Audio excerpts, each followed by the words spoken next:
ስትባረኩ ካህኑ ይመርቃችኋል። ካህኑ ክፋት የሆነውን ነገር የውስጡን ያረቅላችኋል እና ይስቱኝ ይላል። ደግሞ ካህኑ ማነው የሚባረከው ሰው? ዲያቆን ሲሆን ደግሞ ምንድን ነው የሚባለው? በረከተ ማን? በረከተ እስጢፋኖስ። የእስጢፋኖስ በረከት ሁለት ነው። አንዱ መከራ ነው፣ አንዱ ክህነት ነው። መከራ መቀበል ነው። ከመጣ በድንጋይ ተወግሮ የሞተ የሰማዕታት ቀዳሚ የሰማይ ላይ ተከፍቶ የሥላሴን አንድነት ሦስትነት ያየ ታላቅ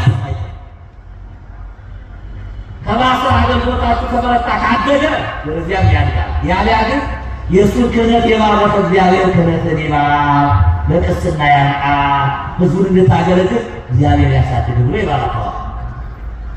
መነኩሴ ሲሆን ደግሞ ምን ይባላል? በረከተ እንጦርስ ወመቃርስ። የመቃርስና የእንጦርስ ምን ይባላል? ምን ይደርብህ? በረከት ይደርብህ።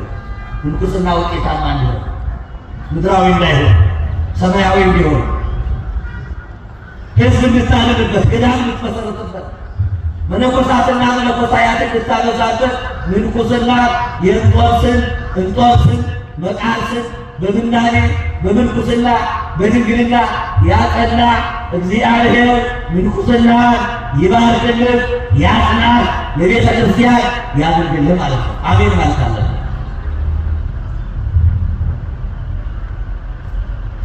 ካህን ሲሆን ደግሞ ሲመተን የሆነ ቅዱስ ጴጥሮስ የቅዱስ ጴጥሮስ አገልግሎት፣ የቅዱስ ጴጥሮስ ሐዋርያነት፣ የቅዱስ ጴጥሮስ ቅድስና፣ የቅዱስ ጴጥሮስ ትጋት፣ ታማኝነት ከአንተ ጋር አይሁን ወይ ማለት ነው።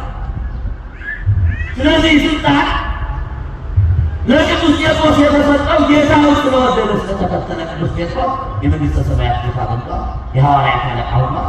የቤተ ክርስቲያን መሰረት ሆኗል። እግዚአብሔርን መውደድ ምዕመናን ምን ያሰጣል?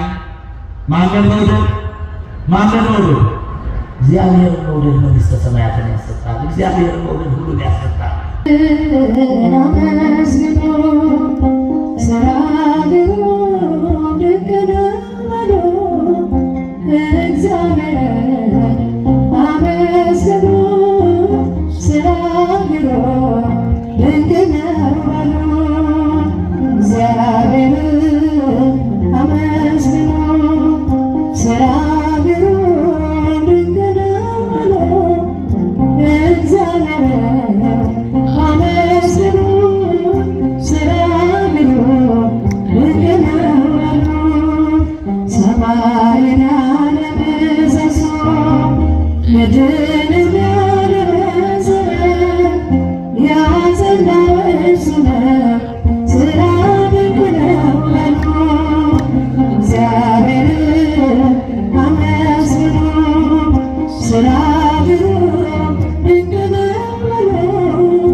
God